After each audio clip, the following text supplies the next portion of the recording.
ଏଇଟା ଦେଖ କୁକୁର କେମିତି କୁକୁରଟିଏ ରାସ୍ତା କଡ଼ରୁ ମାଂସ ଖଣ୍ଡ ଟିଏ ପାଇ ପାଟିରେ ଧରି ମନ ଖୁସିରେ ଦୌଡ଼ିଲା। ଏଇ ଯେମିତି କୁକୁରଟା ଦୌଡୁଛି ହେଲା।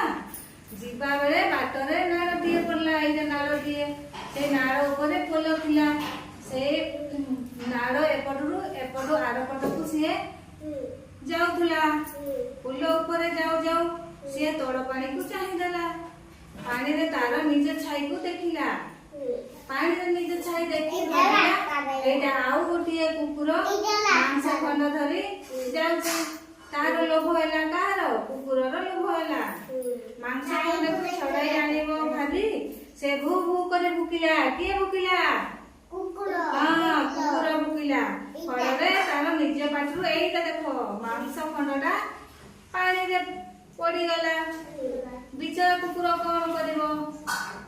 କୁକୁରଟି ଆଉ କଣ କରିବ? ମନ ଦୁଃଖରେ ଘରକୁ ଫେରିଲା। ସେଥିପାଇଁ ଅତି ଲୋଭ ଦୁଃଖର କାରଣ, ନୁହେଁ କି?